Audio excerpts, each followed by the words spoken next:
నిరుద్యోగులకు ఉద్యోగ అవకాశాలు కల్పించడానికి మా వంతు ప్రయత్నంగా ఈ సోషల్ పోస్ట్ జాబ్ పోర్టల్ ని స్టార్ట్ చేస్తాం. 2 తెలుగు రాష్ట్రాలతో పాటు దేశ నలుమూలల ఏ జాబ్ నోటిఫికేషన్ వచ్చినా దానికి సంబంధించిన కంప్లీట్ డీటెయిల్స్ మీకు వీడియో రూపంలో వివరిస్తాం. ఇప్పటి వరకు మీరు ఏ జాబ్ నోటిఫికేషన్ కూడా మిస్ కావద్దంటే వెంటనే మా social post job portal channel ని సబ్స్క్రైబ్ చేసుకోండి. నోటిఫికేషన్ కోసం పైన బెల్ ఐకాన్ ని క్లిక్ చేయండి.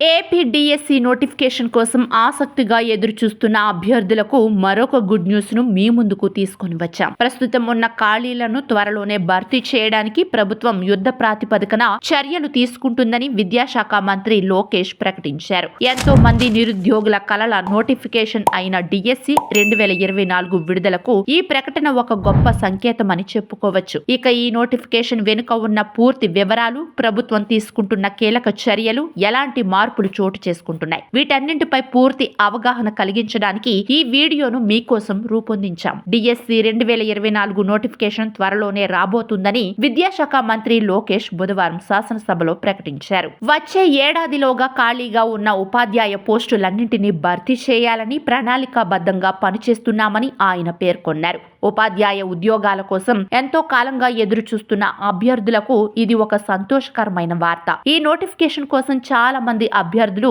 గత 5-6 ఏళ్లుగా ఎదురు చూస్తున్నారు. చరిత్రపరంగా చూస్తే డిఎస్సి నోటిఫికేషన్లు ఎంత ప్రధానమైనవి అనే విషయం మనకు తెలిసిందే. 1998లో వెలువడిన డిఎస్సి నోటిఫికేషన్ ద్వారా చాలా మంది ఉపాధ్యాయులు ఉద్యోగాలు పొందారు. అయితే ఇప్పటికీ పెండింగ్ లో ఉన్న కొంతమంది అభ్యర్థులకు ఉద్యోగాలు లభించకపోవడం వల్ల కొన్ని సమస్యలు తలెత్తాయి. ఈ నేపథ్యాన్ని బుధవారం శాసనసభలో భాజపా సభ్యుడు విష్ణు కుమార్ రాజు ప్రస్తావించారు. ఆయన అడిగిన ప్రశ్నకు మంత్రి లోకేష్ సమాధానం ఇచ్చారు. అంతేకాకుండా సూపర్ 6 హామీల్లో భాగంగా డిఎస్సి నోటిఫికేషన్ ను త్వరలోనే జారీ చేయనున్నట్లు తెలిపారు. మరి ఈ నోటిఫికేషన్ ప్రక్రియలో ఎలాంటి క్రమ పద్ధతులు పాటిస్తారు?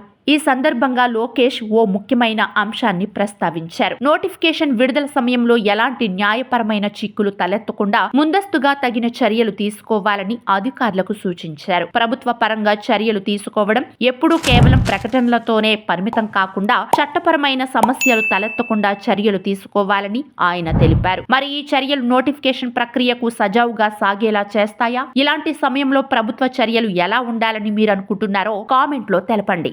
చంద్రబాబు నాయుడు హయాంలో 9 డిఎస్సి నోటిఫికేషన్లు వెలువడ్డాయి. అయితే వైకాపా పాలనలో ఇప్పటి వరకు ఒక ఉపాధ్యాయ పోస్టు కూడా భర్తీ జరగలేదని లోకేష్ విమర్శించారు. ఇకపోతే 1998 డిఎస్సికి సంబంధించి ఇప్పటికీ పెండింగ్ లో ఉన్న సుమారు 3939 పోస్టులు ఇప్పటికే భర్తీ చేయబడినట్లు తెలుస్తోంది. కానీ ఇంకా సుమారు 600 పోస్టుల భర్తీపై ప్రభుత్వం ఆలోచిస్తోంది. వీటిని భర్తీ చేయడం కోసం ముఖ్యమంత్రితో రిటైర్మెంట్ వయసు పెంపుపై చర్చించి నిర్ణయం తీసుకుంటామని లోకేష్ తెలిపారు. బాబు ప్రభుత్వం ప్రణాళికాబద్ధంగా 5 ఏళ్లలో 20 లక్షల మందికి ఉద్యోగాలు ఇవ్వాలని లక్ష్యంగా పెట్టుకుంది. ఇది కేవలం డిఎస్సి వంటి నోటిఫికేషన్లతోనే కాకుండా ఇతర ప్రభుత్వ రంగాల్లో కూడా పెద్ద మొత్తంలో అవకాశాలు కల్పించాలన్న సంకల్పంతో ప్రభుత్వం ఉందని మంత్రి లోకేష్ స్పష్టం చేశారు. 16,000 టీచర్ ఉద్యోగాలకే ఇంత రాజకీయం నడుస్తోంది. మరి 20 లక్షల ఉద్యోగాలు అనే లక్ష్యాన్ని నిజంగా సాధిస్తారా లేదా అనేది వేచి చూడాలి. ఏది ఏమైనా ఇంతకాలం మీరు ఎదురు చూస్తున్న డిఎస్సి 2024 నోటిఫికేషన్ త్వరలోనే రాబోతోంది. ఇది నిరుద్యోగులకు బాబు ప్రభుత్వం నుంచి